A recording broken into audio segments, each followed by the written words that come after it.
सोचिए पानी की एक छोटी सी जगह और ताकत इतनी कि पूरी दुनिया की इकोनॉमी उसके इशारों पर नाचे।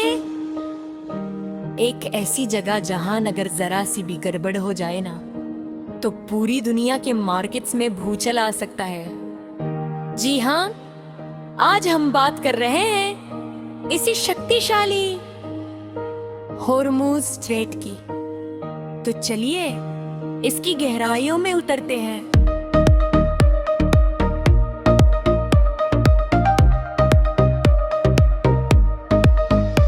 और इसे जानते हैं क्या कहते हैं, दुनिया की तेल की नस।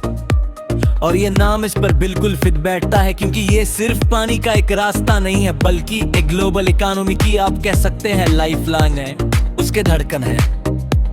तो चलिए इसी एनर्जी वेन को थोड़ा और खंगलते हैं। आखिर ऐसा क्या है इसमें जो ये ग्लोबल एनर्जी सिक्योरिटी के लिए इतनी ज्यादा जरूरी बन जाती है। लेकिन सबसे पहला और सबसे बेसिक सवाल आखिर ये है कहाँ पर ये अहम जगह आती कहाँ है। तो होर्मुज स्ट्रेट आसान भाषा में पानी का एक पतला सा रास्ता है। इसका मुख्य काम क्या है? ये पर्शियन गुल्फ को बर्फ ऑफ ओमान से जोड़ता है और फिर आगे जाकर अरबियन सी से। और इसकी जो पॉलिटिकल पोजीशन है ना वो इसे और भी इंटरेस्टिंग बना देती है। सिर्फ दो बड़े समुद्रों को जोड़ता ही नहीं है बल्कि एक तरह से बॉर्डर भी बनाता है। इसके नॉर्थ में है ईरान और साउथ में ओमान और यूए जैसे देश।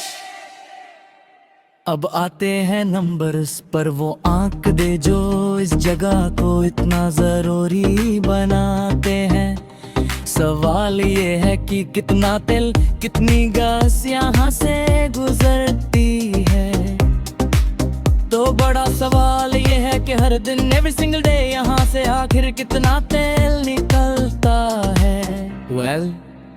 इसका अंदाजा लगाना भी थोड़ा मुश्किल है। जवाब 20 मिलियन बैरल यानी 2 करोड़ बैरल तेल हर दिन। रोज ये फिगर अपने आप में ही शॉकिंग है ना। इससे पता चलता है कि कितनी ज्यादा एनर्जी एक रास्ते से फ्लो करती है। लेकिन इस 2 करोड़ बहर का असली मतलब क्या है, इसको पर्सपेक्टिव में रखते हैं। इसका मतलब ये है कि पूरी दुनिया में जितना भी तेल एक दिन में इस्तेमाल होता है उसका लगभग 21% यानी 5वां हिस्सा सिर्फ और सिर्फ इस एक पतले से रास्ते से होकर जाता है। और बात सिर्फ तेल तक ही सीमित नहीं है। यहाँ से लिक्विड नेचुरल गैस यानी एलएनजी भी बहुत बड़ी मात्रा में गुजरती है। ये भी एक मेजर एनर्जी सोर्स है। बेसिकली नेचुरल गैस को ठंडा करके लिक्विड बना देते हैं ताकि उसे बड़े बड़े जहाजों में आसानी से ट्रांसपोर्ट किया जा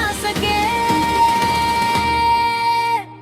तो अब सोचिए, जब दुनिया की एनर्जी सप्लाई का इतना बड़ा हिस्सा एक इतने छोटे से रास्ते पर डिपेंडेंट हो तो क्या होगा? यही से इसका सबसे बड़ा पहलू सामने आता है और वो है रिस्क। इसकी स्ट्रेटेजिक इंपॉर्टेंस के कई कारण है देवा।